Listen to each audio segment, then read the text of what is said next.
Pemirsa, eksekusi sebuah kios di Pasar Indralaya, Ogan Ilir, Sumatera Selatan berakhir ricuh. Ya, sekelompok emak-emak menolak eksekusi sehingga polisi pun disiagakan untuk menertibkan situasi.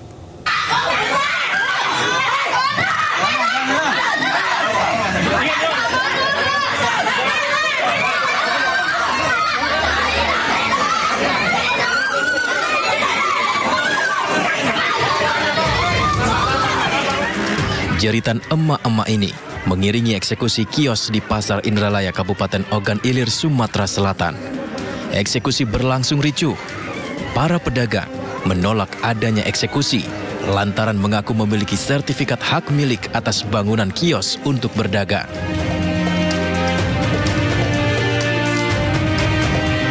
Ratusan aparat kepolisian membantu penertiban lajunya proses eksekusi sesuai hasil keputusan Pengadilan Negeri Kayu Agung. Bangunan kios semi permanen dirobohkan dan diratakan. Hari ini kita alhamdulillah sudah melaksanakan kegiatan eksekusi dengan berjalan aman dan tertib. Jadi kami melakukan kegiatan pengamanan berdasarkan permohonan dari Pengadilan Negeri Kayu Agung terkait eksekusi lahan sebuah rumah yang ada di Pasar Indralaya, Kecamatan Indralaya. Saat ini kondisi pasar tetap aman dan kondusif. Polres Ogan Ilir melakukan pengamanan ketat pasca eksekusi dilakukan.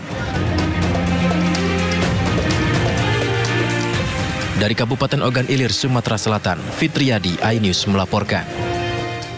Kembali terjadi, seorang bocah di Pekanbaru Riau mendapat tindakan kekerasan di tempat penitipan anak atau daycare. Ya, polisi sudah menetapkan pemilik daycare sebagai tersangka.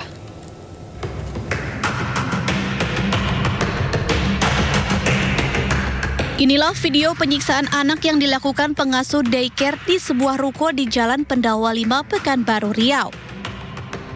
Dalam video terlihat pengasuh anak mengikat kaki anak perempuan dengan lakban. Pelaku juga melakban mulut sang anak.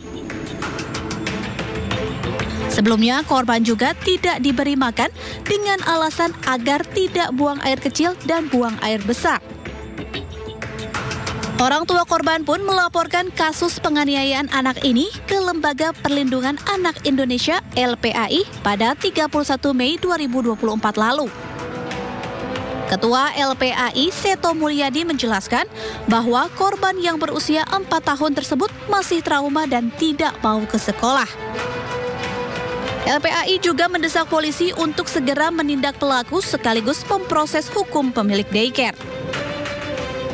Kami juga menyimpulkan bahwa ini adalah fenomena gunung es yang banyak terjadi di berbagai tempat, yaitu kekerasan terhadap anak yang kadang-kadang tidak terdeteksi oleh lingkungan. Laporan ini berawal dari tanggal 31 Mei 2024, isu tempat penitipan anak yang tempat D.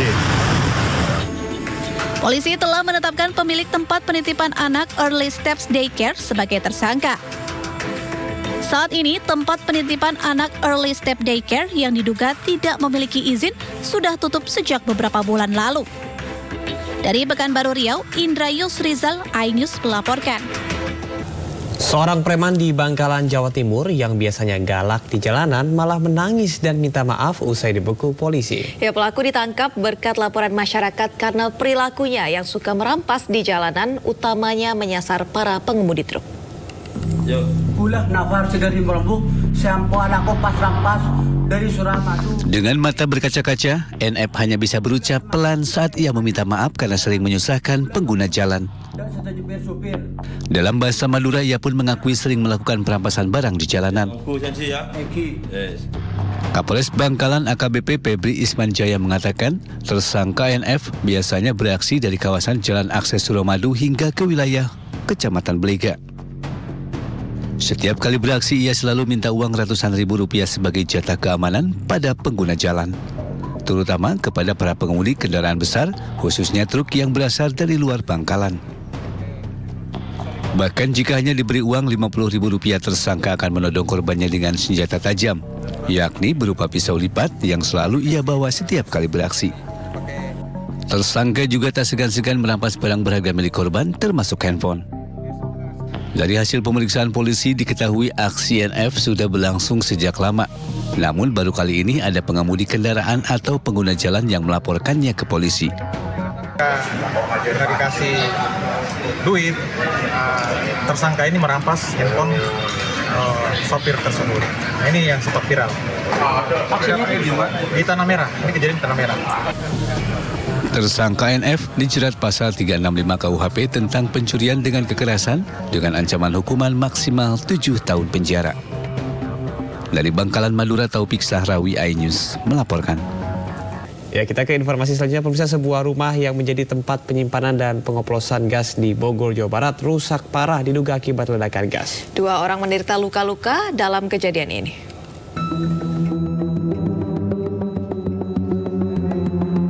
Sebuah rumah yang dijadikan gudang penyimpanan dan pengoplosan gas LPG hancur akibat ledakan gas di perumahan Cilengsi, Grand Harmoni, Desa Cilengsi, Kabupaten Bogor, Jawa Barat. Dari dalam rumah, petugas mendapati ratusan tabung gas bersubsidi dan tabung non-subsidi. Selain itu ada juga alat suntik dan pipa besi yang biasa digunakan untuk melakukan pengoplosan. Petugas segera memasang garis polisi untuk dilakukan sterilisasi lokasi kejadian. Dugaan sementara ledakan dipicu adanya aktivitas pengoplosan gas bersubsidi ke non-subsidi di dalam rumah.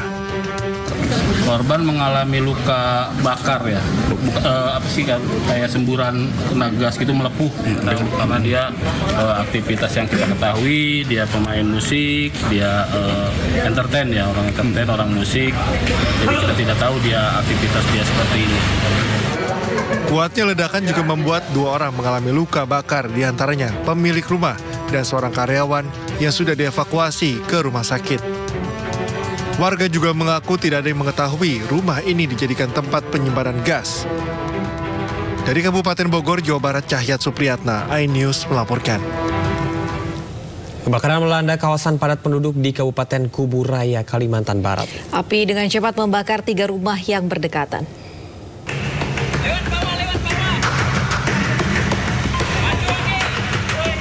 Kobaran api dengan cepat membakar 3 rumah di Jalan Parit nomor 2 Gang Flamboyan, Kabupaten Kuburaya, Kalimantan Barat. Puluhan petugas pemadam yang tiba di lokasi kejadian langsung berjibaku bersama warga memadamkan api agar tidak menyambar ke bangunan lainnya. Api diketahui muncul dari salah satu rumah warga. Ramainya warga menyulitkan gerak petugas memadamkan api.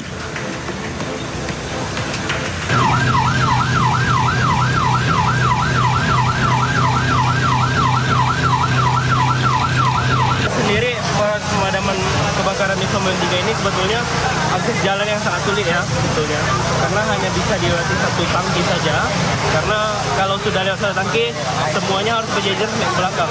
Sangat mengganggu sebetulnya untuk pemadaman api ini, karena mungkin masyarakat masih menganggap ini sebagai tontonan. Sebetulnya ini adalah penghambat bagi kami untuk menjalankan pekerjaan kami. Hasil penyelidikan kita itu ada 3 rumah yang terbakar ya. Namun untuk memastikan sumber api dari mana, kita masih melakukan penyelidikan dulu. Dan korban yang pertama sudah kita temukan bahwa tidak ada korban jiwa, ya, hanya korban material saja. Akibat kebakaran, pemilik rumah tak kuasa menahan tangis lantaran rumahnya habis terbakar. Diduga penyebab kebakaran akibat korsleting listrik lantaran 2 minggu lalu pemilik rumah sempat mengganti instalasi listrik. Tidak ada korban jiwa dalam kejadian ini, namun dari 3 bangunan yang terbakar kerugian ditaksir mencapai ratusan juta rupiah. Dari Kabupaten Kuburaya, Kalimantan Barat, Faisal Abu Bakar, iNews melaporkan. Polda Metro Jaya telah mengidentifikasi Ade, pemeran video asusila yang diduga mirip anak musisi. Saat ini polisi telah menangkap 2 orang yang disebut sebagai penyebar video tersebut.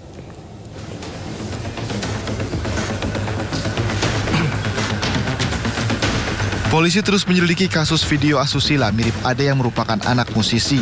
Polda Metro Jaya mengaku telah mengantongi identitas pemeran pria dalam video tersebut. Polisi telah memeriksa Ade, penyidik mengajukan 6 pertanyaan kepada Ade yang saat ini berstatus sebagai saksi. Tadi hasil pemeriksaannya seperti apa, Pak?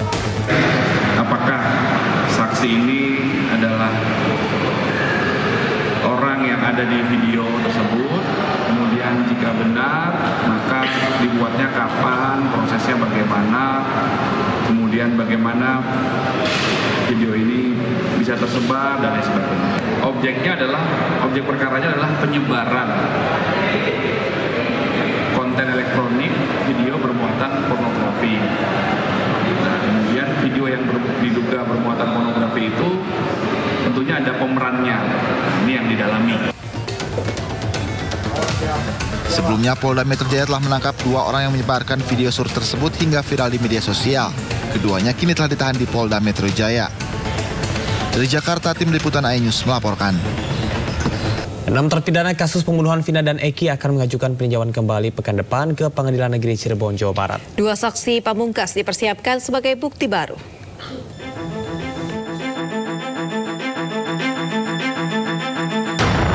Enam terpidana kasus pembunuhan Vina dan Eki yakni Eko Ramadhani, Eka Sandi, Supriyanto, Hadi, Jaya, dan Sudirman. Melalui kuasa hukum mereka akan mengajukan peninjauan kembali di Pengadilan Negeri Cirebon pekan depan. Berbagai persiapan sudah dilakukan untuk mendaftar ke pengadilan.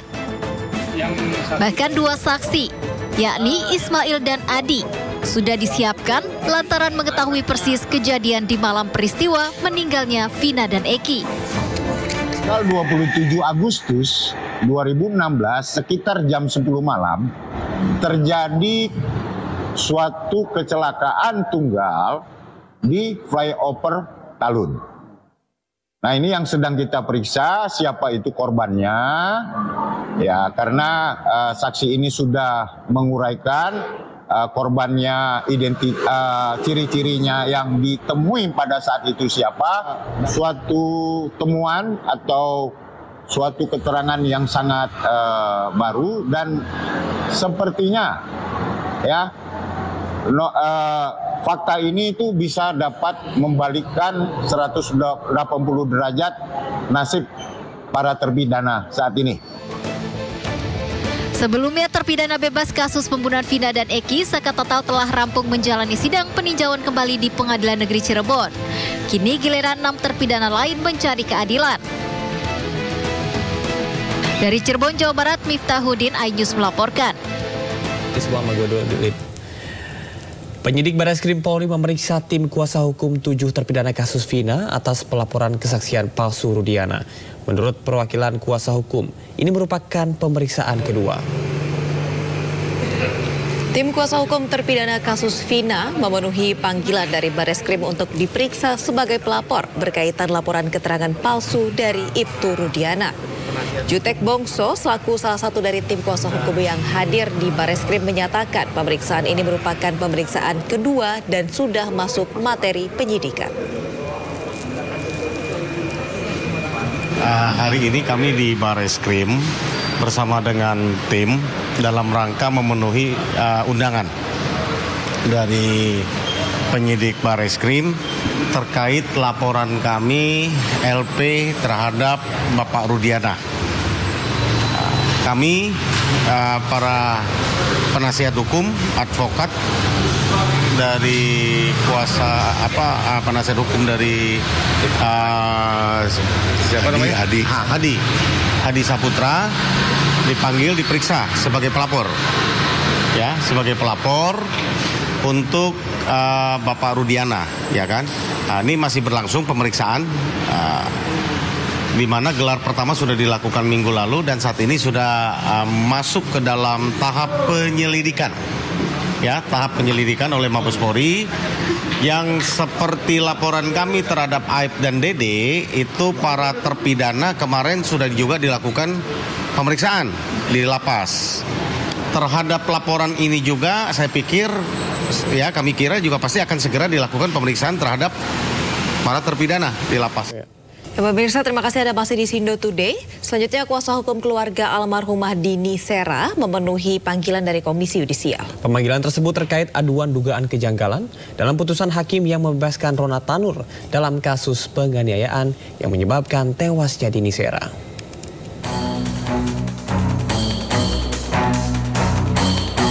Kuasa hukum almarhumah Dini Sera melakukan pemeriksaan di Komisi Yudisial sebagai pelapor. Pemeriksaan berkaitan dengan putusan bebas Hakim Pengadilan Negeri Surabaya terhadap Ronald Tanur, di mana sebelumnya Ronald Tanur didakwa melakukan penganiayaan dan menyebabkan Dini Sera meninggal dunia.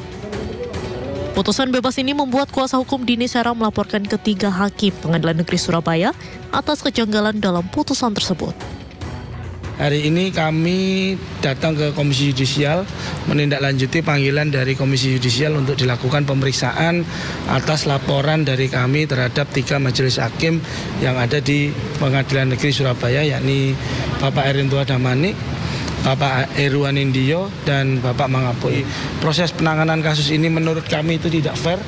Artinya hakim itu tidak objektif dan berpihak kepada, menurut kami tidak berpihak kepada korban itu.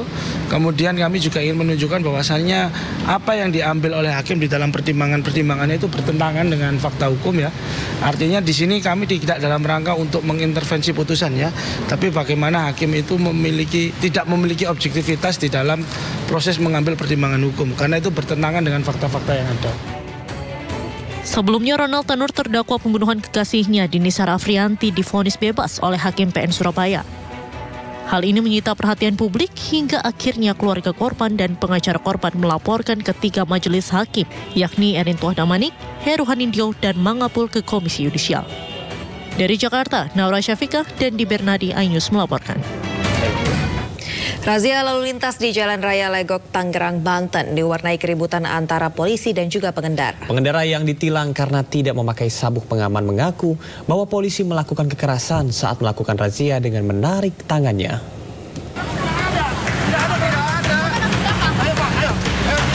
Razia lalu lintas di Jalan Raya Legok, Tangerang, Banten diwarnai keributan antara polisi dan pengendara. Keduanya bahkan nyaris terlibat adu pukul sebelum dilerai oleh petugas lainnya. Adu mulut antara petugas dengan warga bermula saat kendaraan yang dikemudikan pasangan muda-mudi dihentikan petugas lantaran tidak memakai sabuk pengaman. Pengendara mengaku petugas melakukan kekerasan saat melakukan razia dengan menarik tangannya. Menarik tangan saya duluan dengan kasar, saya pukul dong. Melakukan operasi gabungan dengan TNI Polri memberikan rasa disiplin untuk para pengguna jalan, khususnya pengguna jalan angkutan barang dan angkutan orang, termasuk bertambah. Adu mulut berakhir damai setelah petugas lain memberikan penjelasan kepada pengendara mobil minibus tersebut. Keduanya pun tetap mendapatkan surat tilang. Dari Kabupaten Tangerang, Banten, Aimarani, iNews melaporkan. Pemirsa, ratusan pemotor menerobos perbaikan jalan yang baru dicor di Kabupaten Bandung Barat, Jawa Barat. Cor-coran jalan akhirnya rusak dan membekas badan.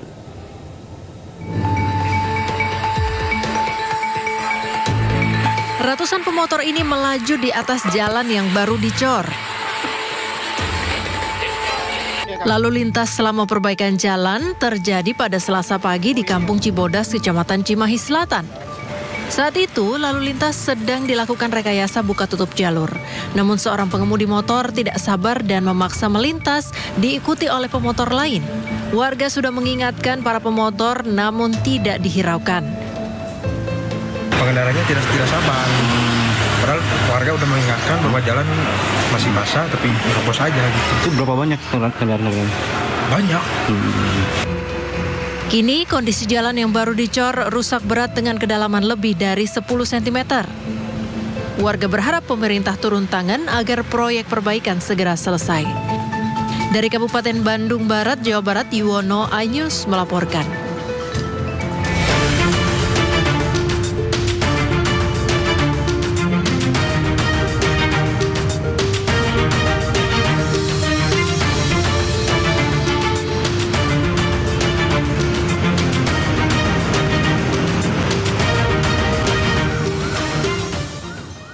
Pemirsa, selanjutnya kami akan ajak Anda mengetahui pantauan lalu lintas hari ini di sejumlah wilayah melalui pantauan CCTV Korlantas Polri. Dan kita akan bergabung dengan Brigadir Treslinda di studio NTMC Polri. Halo Brigadir Treslinda, bagaimanakah pantauan arus lalu lintas di sejumlah titik di wilayah Indonesia melalui pantauan CCTV? saya akan mengajak pemirsa untuk mengupdate informasi arus lalu lintas terkini melalui pantauan CCTV Korlantas Polri untuk menemani aktivitas pagi Anda. Kita mulai dari kawasan yang pertama, JPO Korlantas Jakarta Selatan.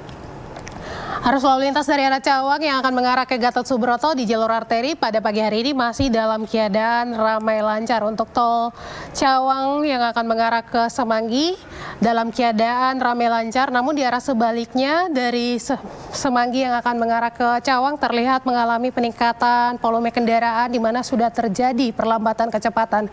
Kami harapkan Anda untuk tidak menggunakan bahu jalan karena bahu jalan diperuntukkan bagi kendaraan darurat saja. Kita tinggalkan JPO Korlantas Jakarta Selatan, selanjutnya kita beralih ke Simpang Dago, Bandung, Jawa Barat. Pada umumnya arus lalu lintas di kawasan ini masih dalam keadaan ramai lancar. Persendatan kendaraan terjadi di antrian pada traffic light. Selepas traffic light, kendaraan dapat melaju dengan kecepatan normal, baik itu dari arah Pasteur yang akan mengarah ke Suropati melalui jalur arteri maupun Pasteur yang akan mengarah ke Suropati melalui flyover Pasopati. Kami harapkan Anda untuk selalu menjaga batas kecepatan dan juga jaga jarak aman kendaraan Anda. Kita tinggalkan Simpang Dago, Bandung, Jawa Barat. Selanjutnya kita beralih ke Jogja, tepatnya dari Simpang Prambanan, Yogyakarta. Arus lalu lintas dari arah Jogja yang akan mengarah ke Klaten ataupun Solo pada pagi hari ini masih dalam keadaan relatif lancar. Untuk arus lalu lintas dari Jogja yang akan mengarah ke Piungan ataupun Bantul juga masih dalam keadaan ramai lancar, di mana dominasi kendaraan pada pagi hari ini lebih didominasi oleh kendaraan roda 2. Meskipun jalan terlihat lancar, kami harapkan para pengendara untuk selalu membatasi kecepatan kendaraan Anda demi keselamatan bersama, dan juga kami harapkan Anda untuk selalu berhati-hati. Dan yang terakhir kita pantau dari kawasan Simpang PDAM Malang, Jawa Timur. Arus lalu lintas dari Jalan Soekarno-Hatta yang akan mengarah ke Kota Malang pada pagi hari ini dalam keadaan ramai lancar. Namun dari arah sebaliknya dari Kota Malang yang akan mengarah ke Jalan Soekarno-Hatta terlihat mengalami perlambatan pada perhentian kendaraan yang akan memutar balik arah mengarah ke Jalan Blimbing. Untuk itu kami harapkan Anda untuk selalu berhati-hati serta menghargai antar sesama pengguna jalan. Hal ini untuk mencegah terjadinya kecelakaan lalu lintas. Kemudian Aulia dan juga Nata sebagai informasi, berdasarkan data SMS Korlantas Polri, angka kecelakaan lalu lintas di seluruh Indonesia selama 1 kali 24 jam terjadi 268 kasus laka lantas dengan rincian 28 meninggal dunia, 44 luka berat dan 321 luka ringan. Dari 268 kasus laka lantas tersebut, 70% terjadi pada waktu siang hari. Dan pemirsa, bagi Anda yang melakukan aktivitas di pagi hari hingga siang hari, yaitu pukul 9 adalah rentan waktu terjadinya kecelakaan lalu lintas. Kami harapkan Anda untuk selalu mengutamakan keselamatan dalam berkendara. Hal ini untuk mencegah terjadinya kecelakaan serta fatalitas korban laka lantas. Dan untuk mengupdate informasi-informasi seputar arus lalu lintas terkini, kami siap melayani Anda di 15669 ataupun melalui SMS center kami di 9119. Camar dan juga Nata, kembali ke Anda, silakan. Baik, terima kasih Brigadir Taslinda atas laporannya dari Studio NTMC Polri Jakarta. Selamat bertugas kembali dan salam presisi.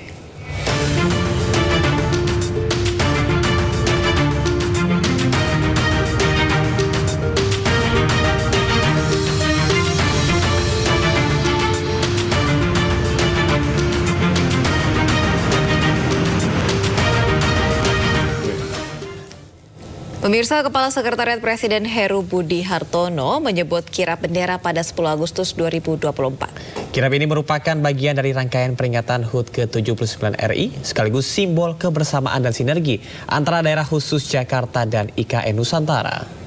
Dan ini adalah kali pertama prosesi kirap bendera merah putih dan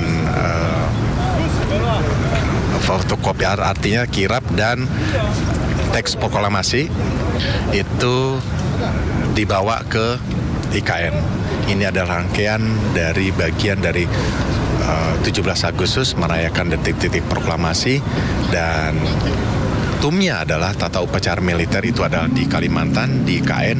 Maka prosesi tadi yang saya sampaikan, bendera merah putih dan duplikat merah putih dan duplikat proklamasi itu harus dibawa ke IKN. Pemirsa, upacara peringatan HUT RI tahun ini akan digelar di Ibu Kota Nusantara. Sejumlah persiapan terus dilakukan, salah satunya adalah pembangunan sejumlah bangunan utama di kawasan inti pusat pemerintahan terus dikebut agar para menteri bisa segera pindah tugas bersama Presiden Joko Widodo.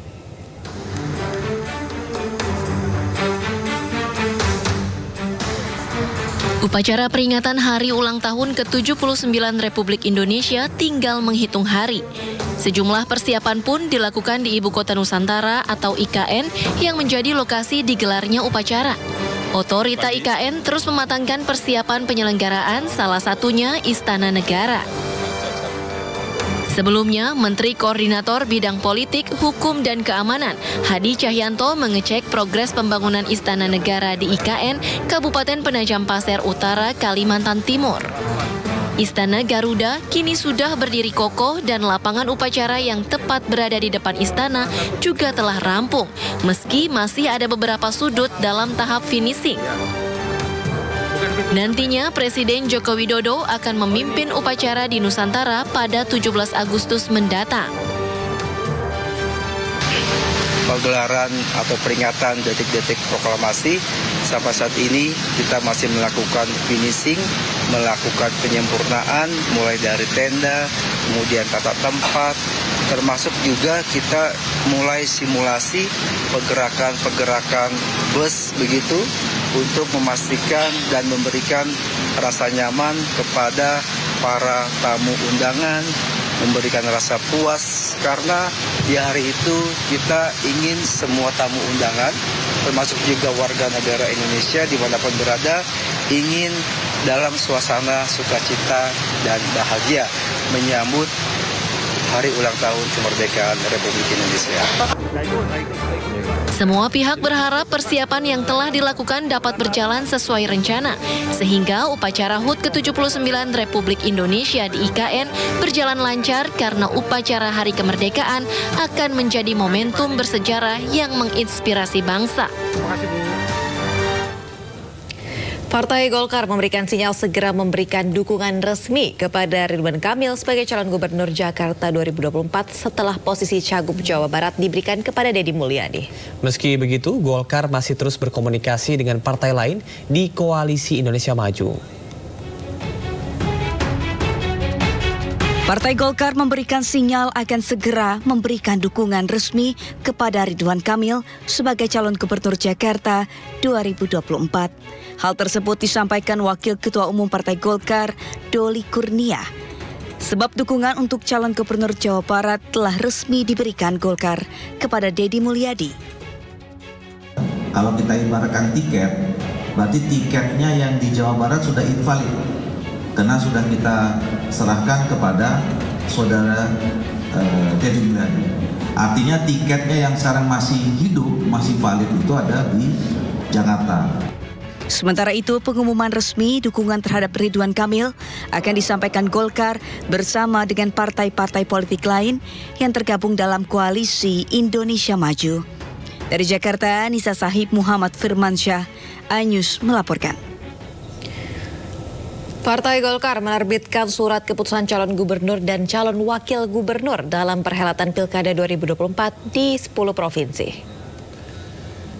Selain menerbitkan 10 cagup dan cawagup, Partai Golkar juga telah menerbitkan 278 SK kepada calon kepala daerah di tingkat kabupaten dan kota. Wakil Ketua Umum Partai Golkar Doli Kurnia mengatakan, sejauh ini total telah diterbitkan 22 SK kepada cagup dan cawagup pada Pilkada 2024 dan 309 SK calon bupati dan wakil bupati maupun calon wali kota dan calon wakil wali kota dalam Pilkada 2024. Nama-nama tersebut sudah disetujui Ketua Umum Partai Golkar Airlangga Hartarto.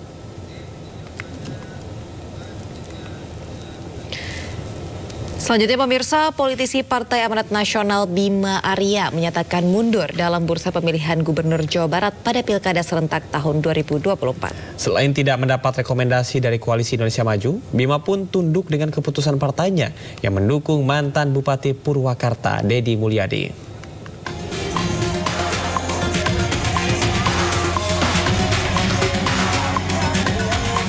Mantan Wali Kota Bogor Bima Arya mundur sebagai bakal kandidat kepala daerah di Pilkada Jawa Barat.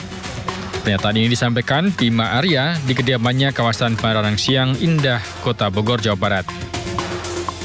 Keputusan mundur dari bursa Pilkada Jawa Barat diambil setelah adanya kesepakatan partai yang tergabung dalam Koalisi Indonesia Maju yang memutuskan mendukung Deddy Mulyadi dalam Pilgub Jawa Barat mendatang.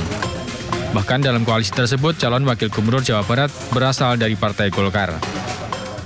Bahwa insya Allah saya mendukung penuh keputusan dari pimpinan Partai Amanat Nasional untuk berada dalam barisan Koalisi Indonesia Maju, mendukung penuh pencalonan Kang Deddy Mulyadi, mantan Bupati Purwakarta 2 periode, untuk maju menjadi Gubernur Jawa Barat. Sebelumnya Bima Arya telah mendeklarasikan diri siap maju menjadi bakal calon Gubernur Jawa Barat di Gedung Sate Bandung dan mendatangi 27 kota kabupaten di Jawa Barat untuk melakukan sosialisasi. Bima menambahkan saat ini ia akan fokus mengisi kegiatannya di organisasi kemasyarakatan.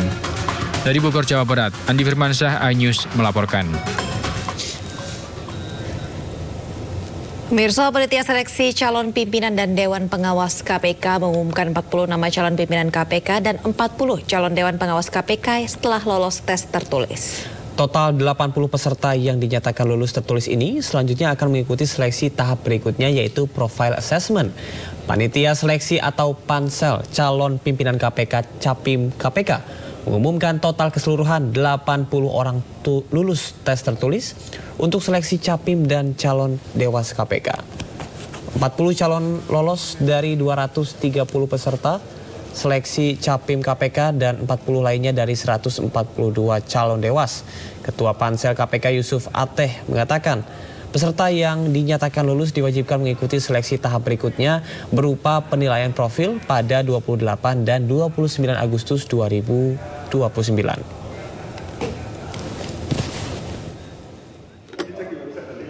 Pak, lihat Pak, itunya Pak, kertasnya Pak.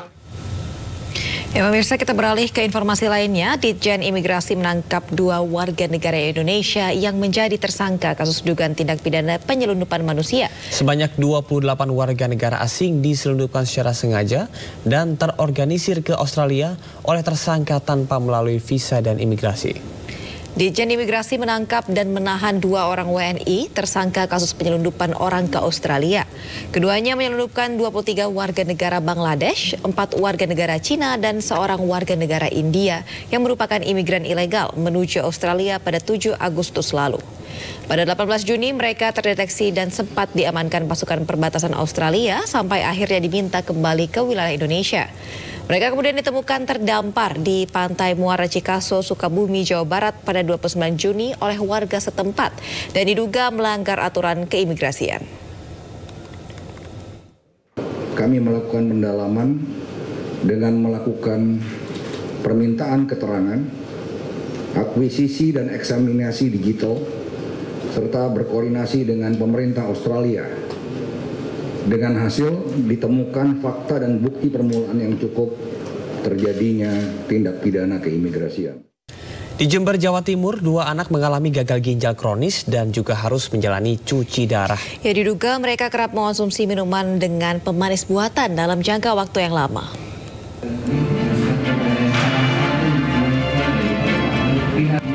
Tingginya angka penderita gagal ginjal pada anak-anak di Indonesia memantik seluruh masyarakat termasuk orang tua dan guru agar ikut memperhatikan konsumsi makanan dan minuman pada anak-anaknya. Di Jember, Jawa Timur, seorang remaja dan anak-anak harus cuci darah secara rutin di RSD Subandi, Jember, lantaran mengalami gagal ginjal kronis atau stadium terminal. Pengobatan gagal ginjal pada anak tergantung seberapa parah kondisi ginjal. Cuci darah merupakan cara terakhir agar fungsi ginjal dapat terkontrol. minuman yang mengandung pemanis atau mengandung zat pewarna sintetis atau mengandung bahan-bahan kimia tertentu dalam jangka waktu yang lama itu juga akan membebani ginjal. Gagal ginjalnya kronis atau stadiumnya sudah stadium akhir atau stadium terminal, maka cuci darah itu merupakan solusi akhir ya, karena fungsi ginjalnya sudah tidak. Pentingnya mengatur pola makan dan minum dengan gizi seimbang, tidak jajan sembarangan, dan mendapat imunisasi rutin serta lengkap penting untuk antisipasi dini gagal ginjal. Dari Jember, Jawa Timur, Bambang Sugiarto, iNews melaporkan. Ajang penghargaan Bali Tourism Awards kembali digelar di tahun 2024 di Denpasar, Bali. Ya, ajang ini digelar untuk memberikan apresiasi kepada pelaku jasa pariwisata yang mendukung pembangunan dalam rangka memajukan industri dan juga objek wisata di Pulau Dewata.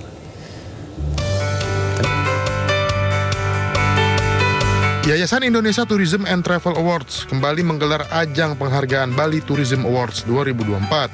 Ajang yang telah digelar ke-9 kalinya ini memberikan penghargaan kepada tokoh atau kelompok yang dinilai berjasa sebagai penggerak dan inspirasi bagi kemajuan sektor pariwisata yang ada di Bali. Salah satunya Menparekraf Sandiaga Salahuddin Uno yang menerima penghargaan Nugraha Mahotama.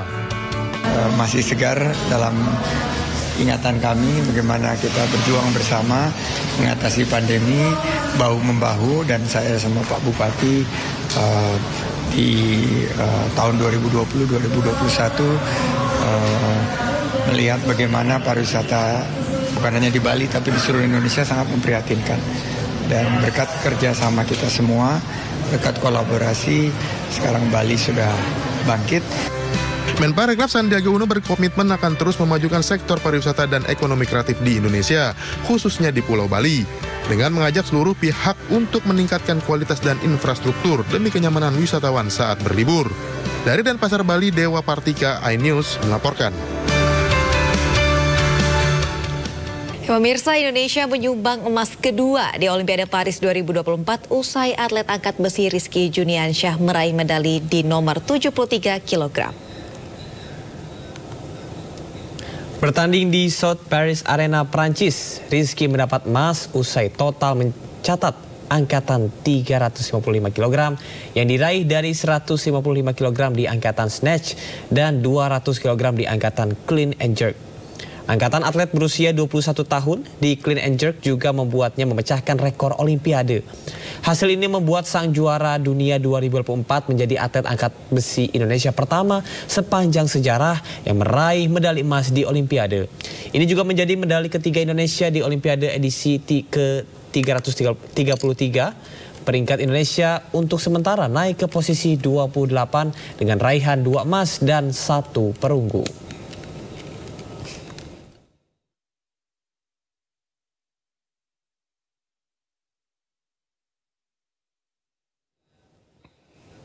Pemirsa, Fredrik Leonardo berhasil mempersembahkan medali emas pertama Indonesia dari cabang olahraga panjat tebing nomor speed putra di Olimpiade Paris 2024. Prestasi ini membuat orang tua Fredrik Leonardo senang dan juga bangga.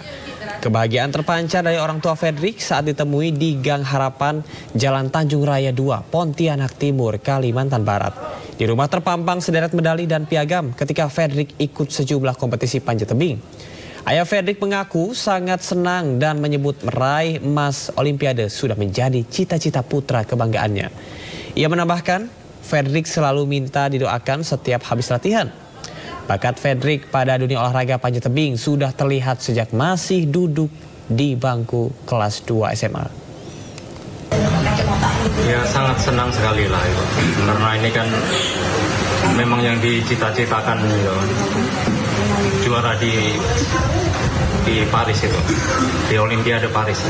Setiap hari, setiap habis latihan selalu minta didoakan. Nah, jadi kami semua sekeluarga ini berdoa lah untuk Fredrik supaya bisa dapat meraih medali emas. Cita-citanya meraih medali emas di Olimpiade.